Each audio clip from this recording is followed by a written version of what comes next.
Well, good evening, everyone. T-Rob here with the Biz Pulse. We have a really exciting show tonight about something that touches a lot of people, and sometimes you don't even know it's touching you. But I've got Julie McLean with me tonight from starttheconvo.net, and it's all about suicide prevention talks and mental health tonight. So I hope that everyone tunes in, shares this, because it's something that touches so many families. And I'm not going to get into more of it. I'm going to bring the professional in. So please give her a round of applause. Howdy, howdy. Thank you for coming on. Hey, how are you? Thank you for having me. This is a Good. great time of year to be talking about mental health. Yeah. I mean, it's something that should be talked about more. And I know a lot of people kind of like dodge it, and I'm sure you see it all the time. And I've had, suicide in my family. So I definitely, it hits home for me for sure. So, yeah. So tell me a little bit about you and what you do. Well, the first time I attempted suicide was when I was 16. Wow. Yeah, it's a long time ago. I'm not 16 anymore. I wish. But from there, when I was in the middle of ready to slit my wrist, I thought about my family and what would happen to my family if I wasn't here. And so I put that all aside. And a number of years later, after I had my son was 3 the next time I tried to take my own life. Oh, wow. Okay. And of course I had taken a handful of pills. I had consumed a lot of alcohol. And after I did it all, I'm like, what am I doing? I can't do this to my child. So, of course, I got myself admitted to a hospital. And then some more years went by, and I had a huge tragedy in my family that I ended up putting myself into the hospital because I was afraid of what I might do. And then everything that brought me to here all came to a head in 2019 when my husband literally saved my life. He had come home. I was on the couch crying, and he asked me if I was okay. And I couldn't physically speak because I was so deep into this crisis that I just shook my head that no, I wasn't okay. And then he asked me, do I want to hurt myself? And I shook my head yes. And then the biggest question of all is, did I have a plan? And not to be graphic, but I had a plan. And it was not going to be pretty. And he got me the help that I needed. I was put into an intensive therapy program. It was a talk therapy program. And I literally walked in with my head held down, my bangs covering my eyes. And I didn't talk to anybody for 3 days. I just sat and listened.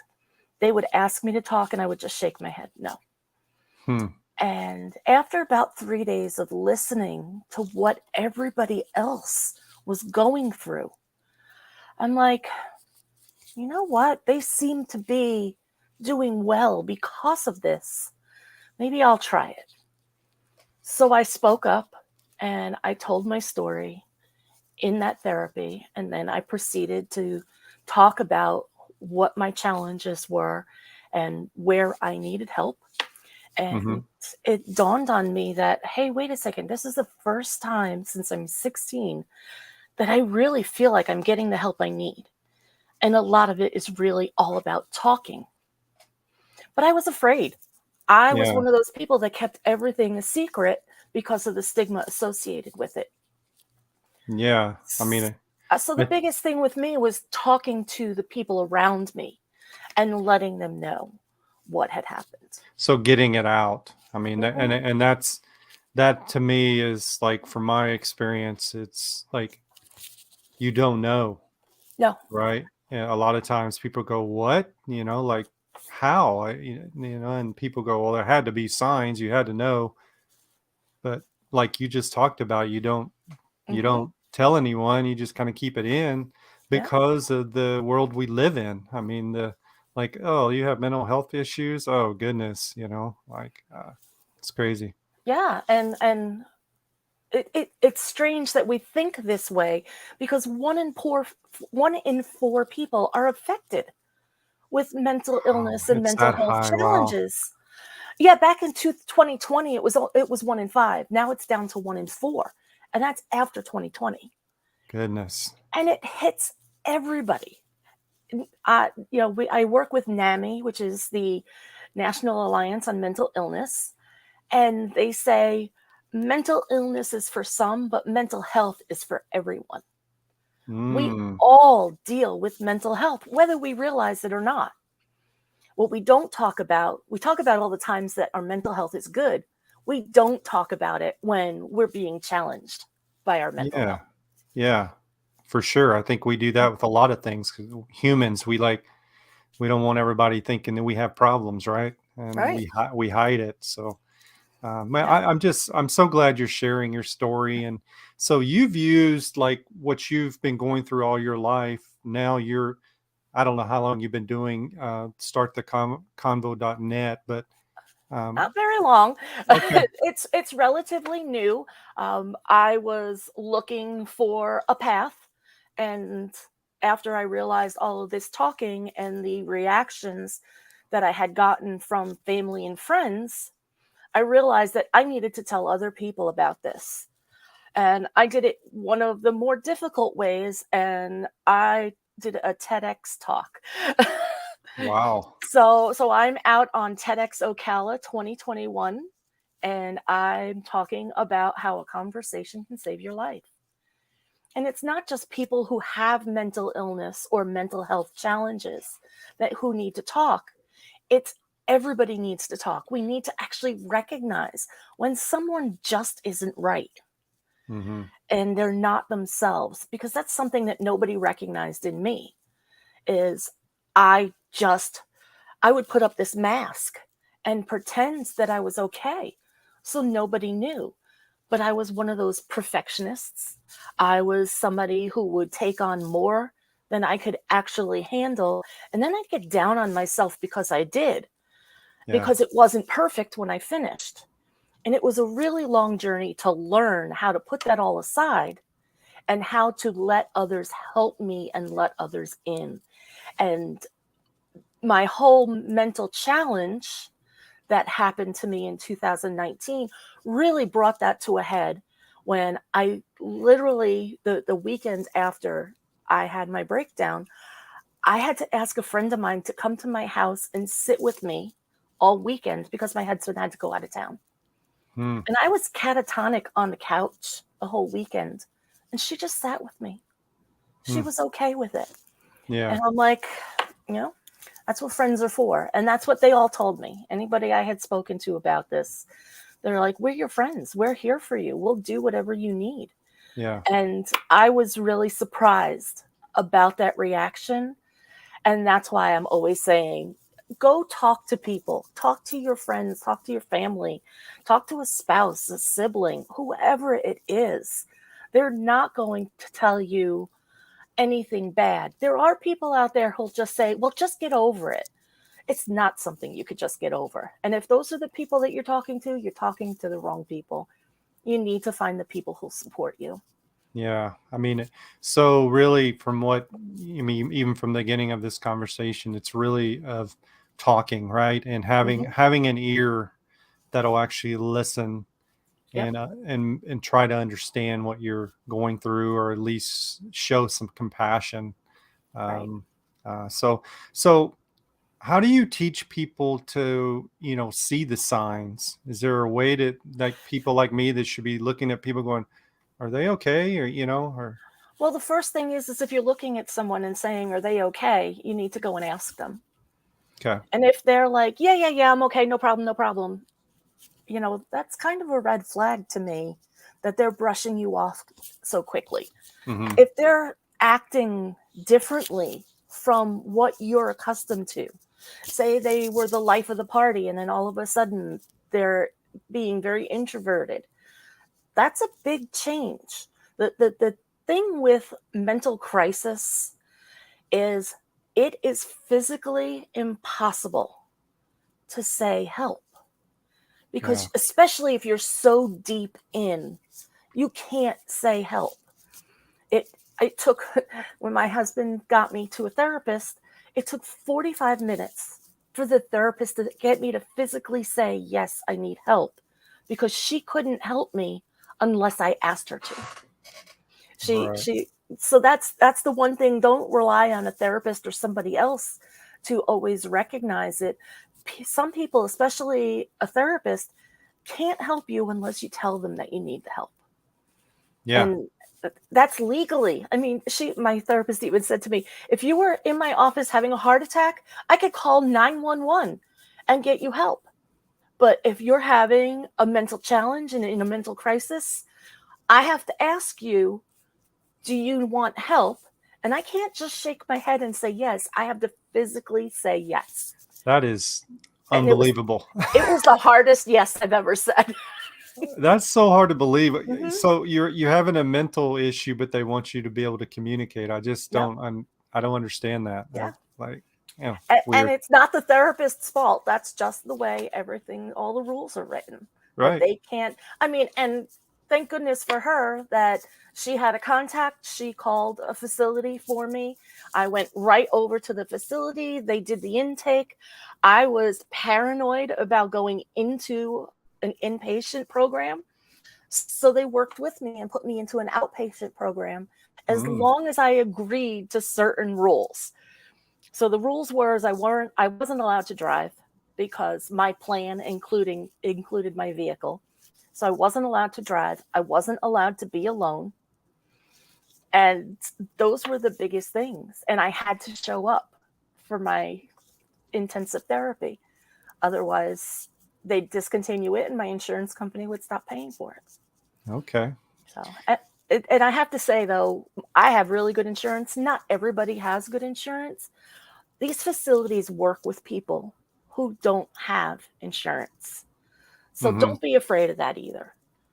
Don't Yeah. definitely, go to the hospital. They can put you into a county facility, which is probably not the best place to go, in my opinion.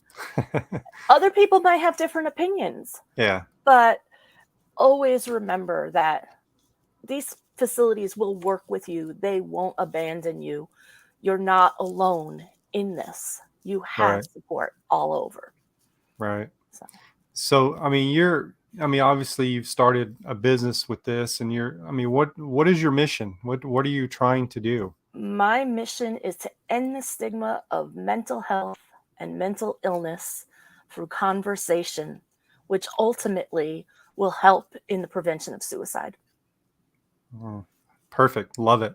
Mhm, Love it. So how do you do that? I mean, I know you just talked about going out and speaking, mhm. doing things like this, but are you developing people? Are you going and doing training with people and developing them into that or I am in the process of working on a communication module that will okay. help people start talking and get comfortable with their mental health.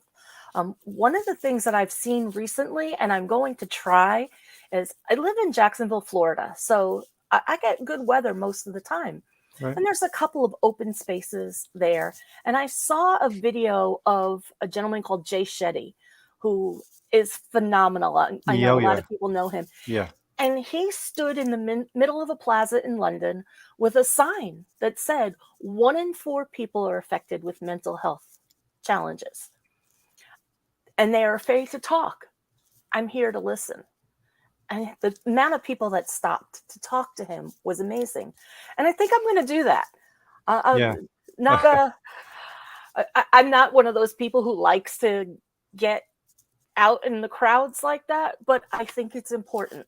And when it comes to getting this message out, I definitely want to make sure that, Yeah. people know that there are people out there who are going through the same exact things that they're going through. Yeah, and that actually care. Mhm. What a blessing for sure.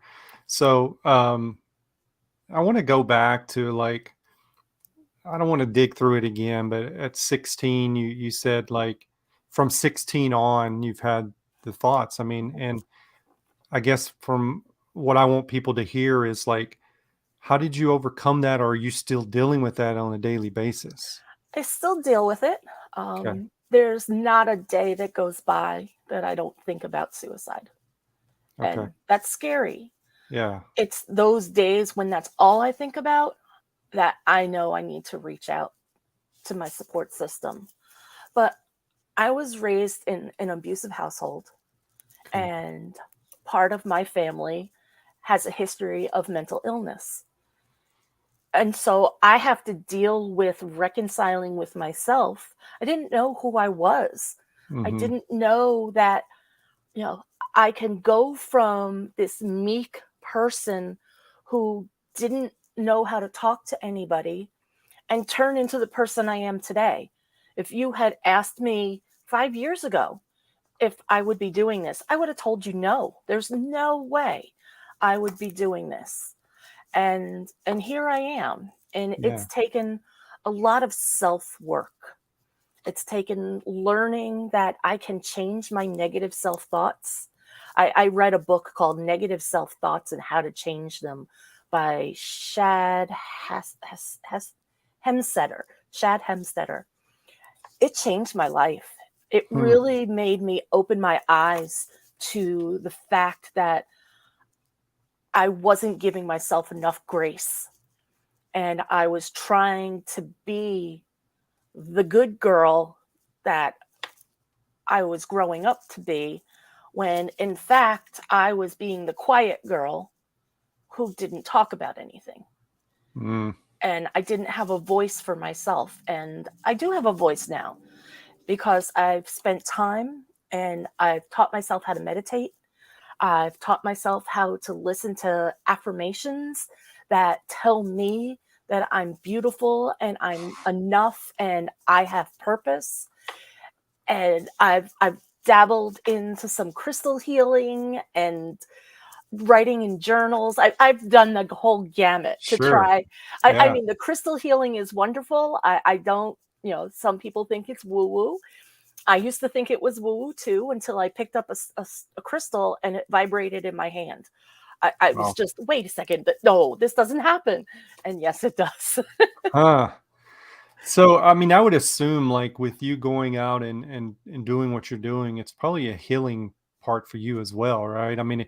because it's a way for you to communicate and keep everything out. Yep. Yeah. And So, and my journey of healing also helps other people with their journey of healing. It helps them start their journey.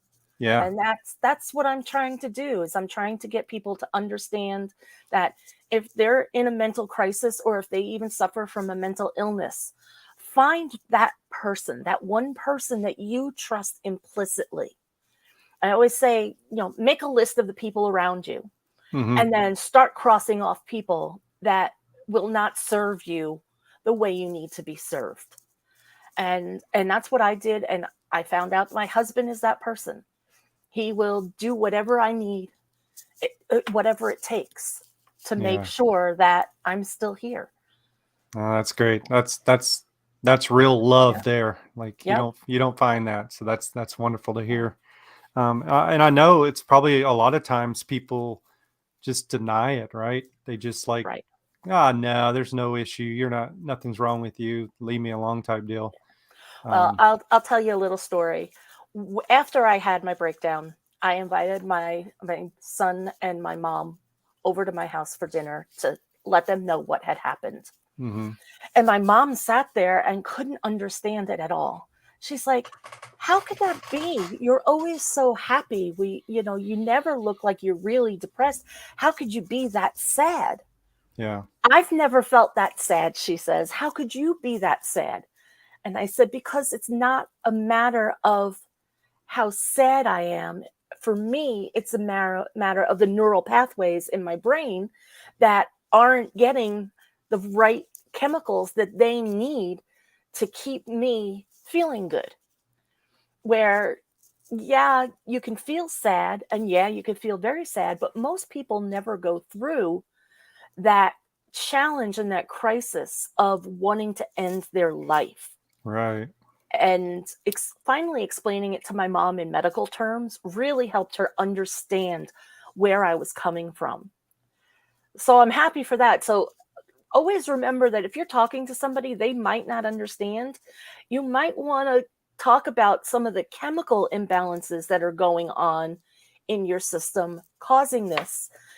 Or it's just situational and it's just something that your mind can't comprehend. And that was kind of my next question of I mean, I know there's a lot of different things, but Mhm. I mean, are we getting any closer to figuring out like mental health in general? I mean, like, is it getting better? Yes, Okay, we're good. actually starting to talk about it now. Okay. After COVID, people started talking about mental health in general, Mm-hmm. nothing specific.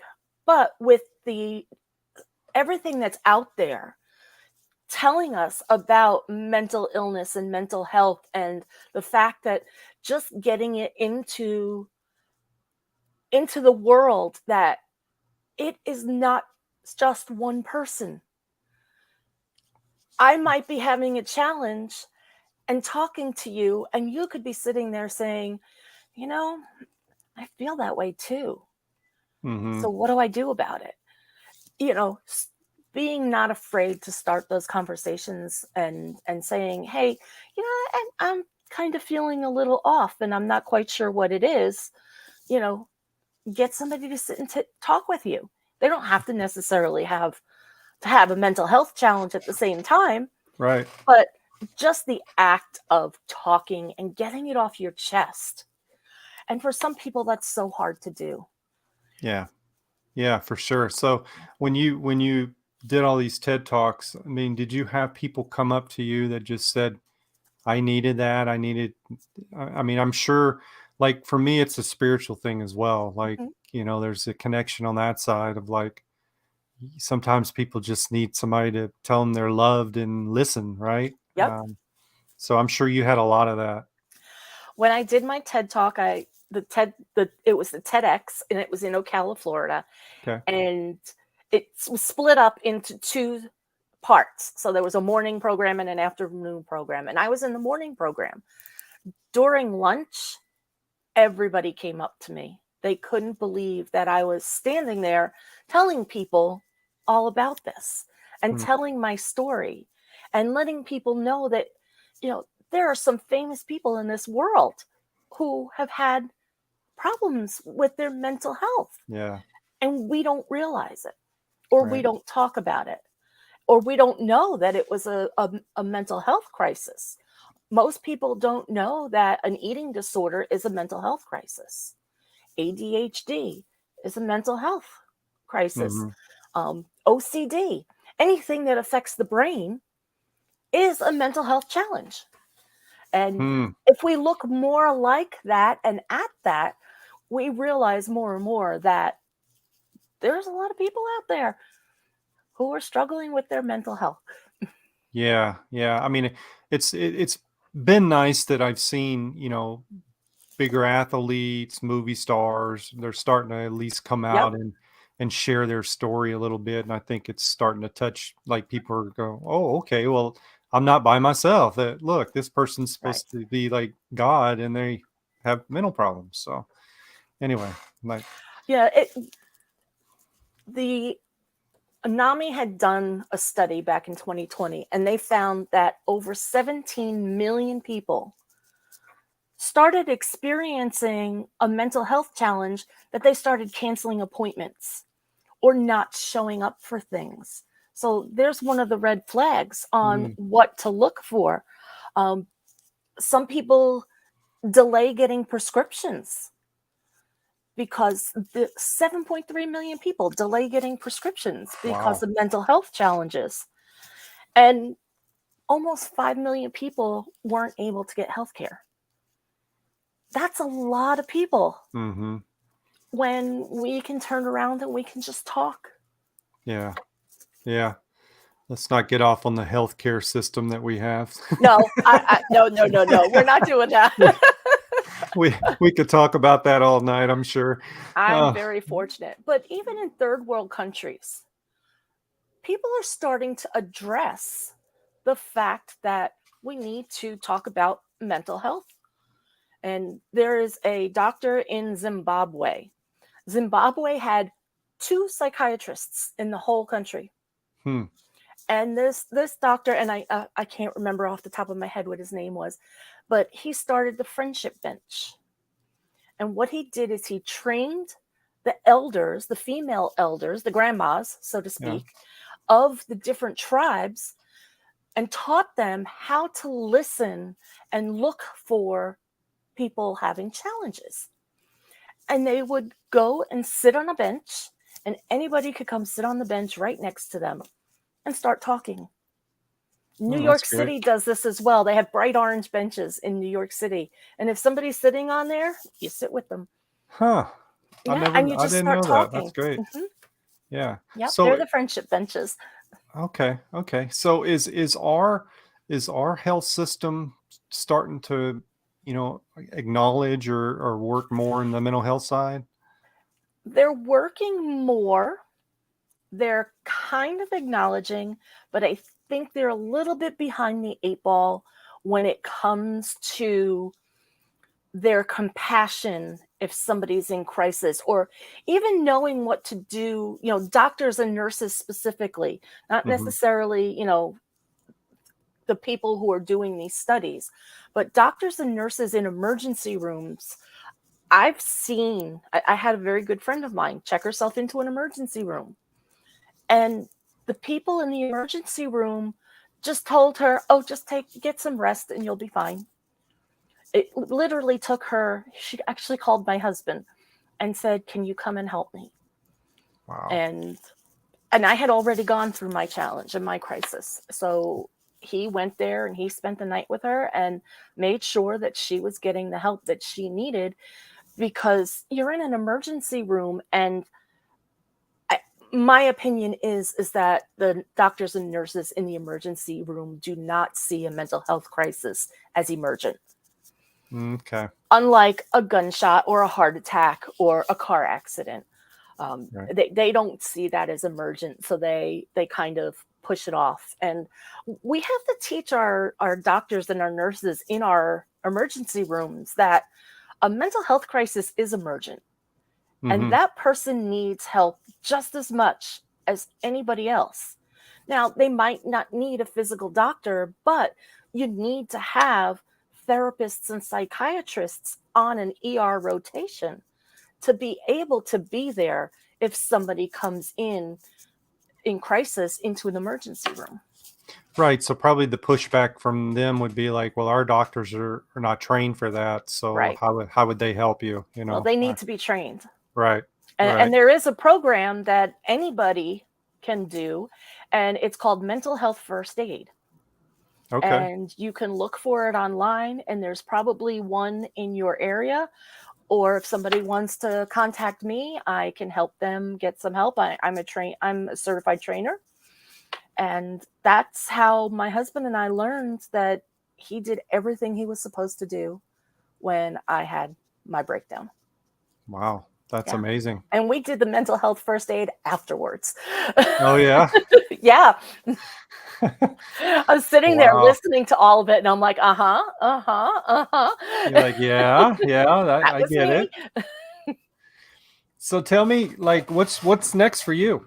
You have stuff coming up that I you do not have anything coming up yet. I'm getting my name out there, getting the word out, and doing podcasts.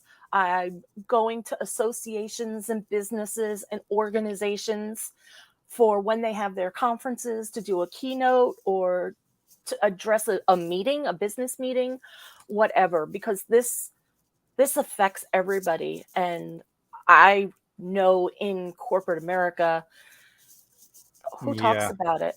yeah. Nobody talks about it. When I was doing some of my research, I found out that dentists, suicide is number 2, the highest ranking in employment. So doctors are number 1 when it comes to taking their lives through suicide. Dentists are number 2. Yeah. And veterinarians probably have to be up there too. Veterinarians are in the top 10, yes. Yeah. You Yeah. know, and people who work in financial institutions. Yep. Yeah, Yeah. I was born and raised in New Jersey, So I was a hop, skip, and a jump right from New York City and downtown. And so I was around back when all the troubles were happening with the stock market and everything else. And these traders and managers just didn't know how to handle it. Can you imagine if they were actually taught how to handle things Yeah. and how to get through all of that?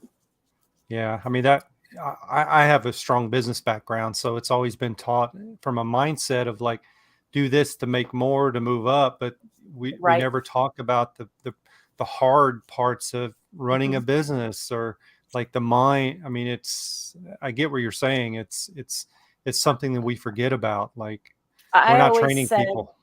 yeah, I always said, you have the pyramid where you have your shareholders up here in that little point and you have all of your workers down the bottom. I always say we need to turn that over.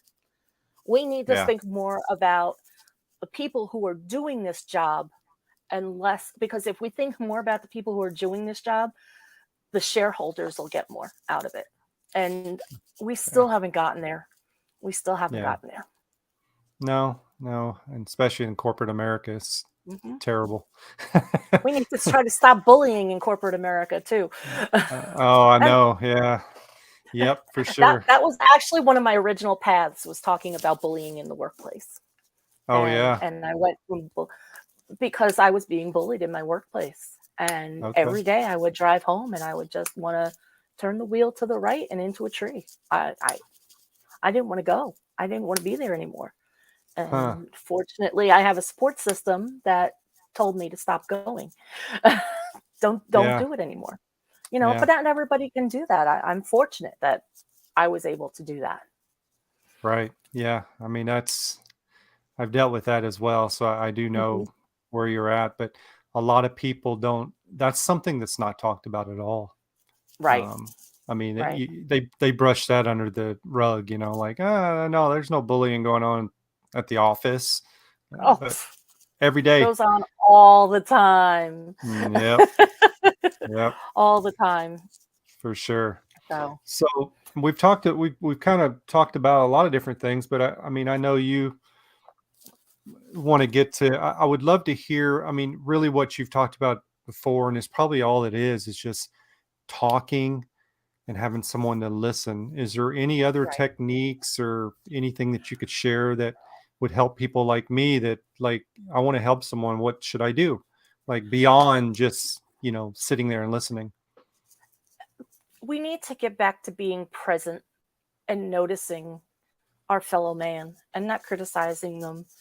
If if you see somebody who's looking sad sitting on a park bench, sit next to them and say, "Hey, you looked a little sad. Are you okay?" Even Hmm. though it's a stranger, do it anyway, because you never Yeah. know what that other person is thinking or feeling. Uh, we've gotten into such a Karen mode, if you will, that we're just constantly putting ourselves first. Stop putting ourselves first. Put somebody else first. Because I'll tell you, you won't regret it. When it comes to saving one person's life, it's an amazing feeling to be able to save a life. And all we Yeah. have to do is look for it and be Yep. aware. Yep. And even with your friends and family, if they're canceling meetings or canceling appointments, or they're supposed to be coming to dinner and they say, "Oh no, I can't make it," or they're not calling anybody anymore, they're not posting on Facebook or any other social media, reach Hmm. out to that person. What's going on? Why are you isolating yourself? Yeah. Yeah. Just be more active, Hmm. proactive, and try to Absolutely. just, even if you think it, you might as well react on it, right? And just Yep. at least ask. Yeah. In the past, I had someone that committed suicide, and it was in a business setting, and Mm. and and he came to me and talked to me about, problems he was having at home, and I kind of blew it off. But I felt Mm. in my heart, I felt like, you know what, I should have. He was asking for help, but I never realized it, until it was too late. So I learned But from you that can't moment. blame yourself because it was a learning moment and Yeah, it you definitely don't was a know what learning you don't moment. know. Yeah, Yeah, you but don't know what you don't know, and I'm here to tell you what you don't know. yeah, yeah, for sure. Yeah, I mean, yeah, so that's great. So what else do you Yeah. want to talk about? You got any other stuff that we can, I mean, Well, the one thing I want to say is if there's anybody listening, I'm trying to get this is my grassroots effort to get out there and teach people. I'm looking for places to speak. So if you have an organization that has a business meeting, contact me. Go to mhm, starttheconvo.net and I have a contact form on starttheconvo.net. If you need to reach out for any reason, you can email me. And my email is really easy, Julie at starttheconvo.net. I try and keep everything all together. I'm yeah. also on TikTok, Instagram, Facebook, hopefully soon to be on YouTube, working on that one. Oh, good, But I good. I keep everything the same. It's all Start the Convo or Start the Convo with Julie, Start the Convo with Julie McLean. But I have links on my website, and I would just love to get out there and start talking more and more about this and get this movement rolling. Mhm, We've heard from celebrities all the time about their you see Michael Phelps and Simone Biles are coming out and talking about right. mental health challenges. I mean, they're not the only ones out there, but they have come out and talked about it. But they're celebrities. Mhm, You need a regular person. I'm a regular person. I would yeah. say I'm nobody special, but I'm somebody very special Oh, yeah. because I'm here to change Yeah, the world. I'm here to change somebody's life. I'm here to save somebody's life. yeah, and you're And if one of a there's kind. anybody out there who is having a challenge and needs somebody to talk to, again, Julie at starttheconvo.net. I will answer you. I will talk to you. I will help you in any way I can. Yeah, I feel the same way. If anybody needs to reach out, I mean, scream at me. I'm more than happy to listen and help. So, Yep. definitely something we need to bring more attention to. Yeah. In every place. I mean, schools is a big one too, Julie, that Yes. I think about. Like, um, we have too many youth killing themselves. And, you My know, cousin was 19 yeah, and he didn't know how much he was loved. And that's a shame. right. Yep. And that's every day. Yep. And it's destroying families, so Yep. I love what you're doing. I appreciate Thank what you're you. doing. And, for you to come on and just share your story and your struggles, I mean, one person hears this, it's well worth it. And If it just helps one, that's all I say. If it just helps one person, I'm successful. yeah, And yeah, if I know there's somebody out there that needs to hear what I have to say. yeah, for sure. So make sure you go to her website, everyone, starttheconvo.net, and support her. If you have an organization that needs to hear this, well, they all do, bring her in, like, and let's get her out on the road telling this story and helping people. And again, I'll say it, if you're feeling like you need to talk to someone, if you're struggling, reach out. Like, my I'll answer anything, Twitter, on here, wherever. So you guys reach out if you need it. So And one more thing, just to close, if there is somebody out there who needs help, the suicide helpline is now just 988. That's all you have okay. to do is dial 988. You don't have to worry about dialing a whole bunch of numbers. So 988 is up and running and working. And in the United States, all you have to do, and then somebody will be there on the other end of the line to talk to you. Well, that's great to know. So 988, 988. 988. Very cool. Thank you so much. Very nice meeting you. It's my pleasure. Thank you so much. Anything I can do, please let me know. That's fantastic. I appreciate that immensely. Yes, ma'am. Have a good evening. You as well. Bye bye. Bye. All right. That was Julie with Start the Convo. I'm losing my voice, so sorry about that. This is something that we really need to talk about, folks. And I hope that you take this video and share it and definitely reach out to her and bring her in, or she can do stuff like this as well. Jump on your podcast, or do a training, video wise as well. So, want to just say thank you everyone for tuning in, and I will catch you Thursday, same time, same place. Have a great evening. Take care, guys. Talk to you soon.